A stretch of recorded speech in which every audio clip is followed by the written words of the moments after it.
Looking to get a head start on your gardening goals this year? Well, I've got good news for you. In today's video, we're going to go over 9 seeds that you can start indoors in January to get a jump start on your garden. Hey gardeners, my name is Mylan and this is my garden, ATL Grow. I'm really excited to share some tips with you today to get a jump start on your garden this year. It may seem a little crazy to be starting seeds in the dead of winter, but trust me, with these 9 crops, you'll have a head start on the growing season. And that's going to get you fresh, homegrown vegetables in your garden before anybody else. So let's get into the 9 crops that I've picked today. The first crop that I've picked today is arugula, and it's the rocket variety from True Leaf Market. Arugula is a dark leafy green that can add a spicy flavor to salads. If you follow me on my other social media channels, you're going to be a little surprised to see this one, because in the past I haven't had good luck with arugula. It's always been a little too bitter for me, but after doing a little research, I've learned that it does better in cooler weather. So I'm hoping by growing it now, that'll blunt that bitter flavor and not ruin my salads. I'm starting all my seeds today in these air prune trays from Bootstrap Farmer. I'm going to use 2 different sizes. The first size is the 6L trays. These are great for leafy greens and your smaller variety vegetables. For my larger fruiting vegetables, I'm going to be using the larger 4-cell trays. For all the seeds that I'm sowing today, I'm using a seed starting mix that's a blend of Pro Mix potting mix and Soil Cube veggie mix. This is a combo that's worked really well for me over the past couple of years. Arugula should be sown at a depth of about a 1/4 inch, and that's really going to be consistent for most of the seeds that I'm sowing today. These seeds germinate at a temperature of above 60 degrees, so starting them off indoors is going to be ideal. Arugula is cold hardy and it can withstand light frost. So once they germinate, I'll keep them in the house for about 4 weeks, and then I'm going to transplant them outdoors so that I can have fresh greens the rest of the winter. Crop number 2 is broccoli. The variety of broccoli that I'm planting is Waltham 29. This variety produces nice uniform heads, and this is the variety that you typically see at your farmers markets. A great thing about broccoli is that once you harvest the main head, this variety produces nice steady side shoots so you can continue to harvest from your plant. These seeds will germinate in 3 to 10 days. You'll want to sow these at approximately a 1/2 inch. Broccoli is another cold tolerant vegetable, so I'll be sowing these outside about 4 to 6 weeks before my last frost. Crop number 3 is cabbage, and I've picked the Charleston Wakefield variety, also from True Leaf Market. This is a variety that's been around since 1892, and it produces nice large heads, larger than what you'll see with other cabbages. Even though this produces a larger head, it has a short growing season, so that should do really well here in the South. I'm sowing these seeds at a depth of a 1/4 inch, and they should germinate in 5 to 12 days. You might be noticing the theme that these cold crops are all cold hardy, and this is another one that I'll be transplanting outside at about 6 weeks before my last frost. Crop number 4 is cauliflower, and I'm picked the Snowball Y variety. This variety produces large, dense heads, and another thing I like about it is that these leaves are self-blanching, meaning the leaves will grow up around the head to keep the color of the cauliflower as it matures. The depth for these seeds are about a 1/2 inch, and they should germinate in 7 to 14 days. Cauliflower do like temps slightly warmer than broccoli, so I'll be holding these off until about 2 to 4 weeks before my last frost.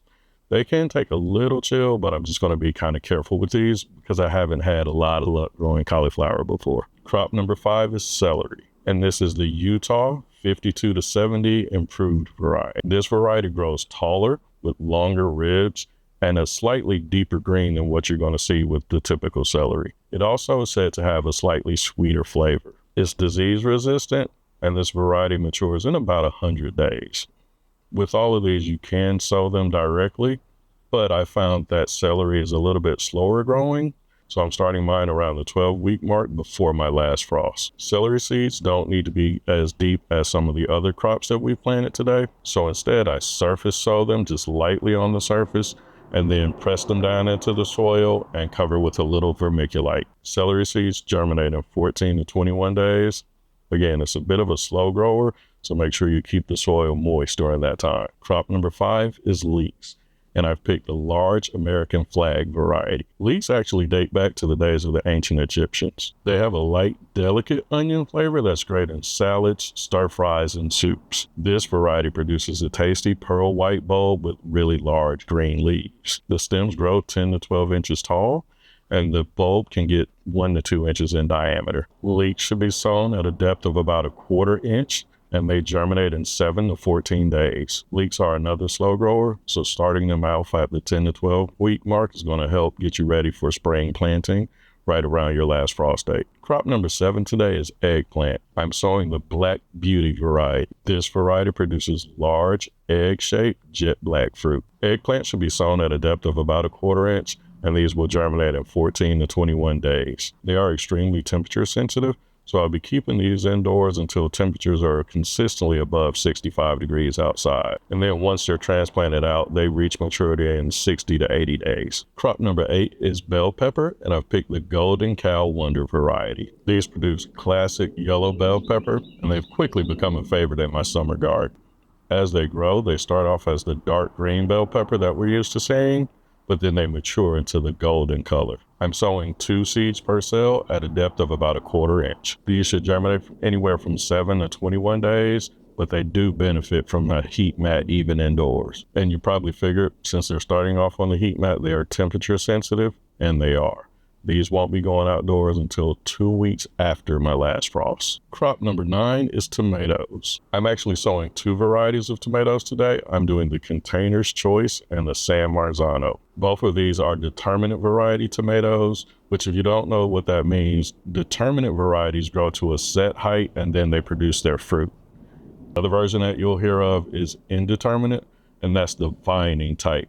They grow to the height that you support them to, and they continue to produce fruit all season. Because I'm a small space grower, I've actually found that I prefer the determinate variety for spacing. We'll grow 1 or 2 varieties of the indeterminates in containers elsewhere around the garden. The Container's Choice variety is a slicing tomato that produces medium-sized fruit with a bright red color. The San Marzano produces a medium plum-sized fruit.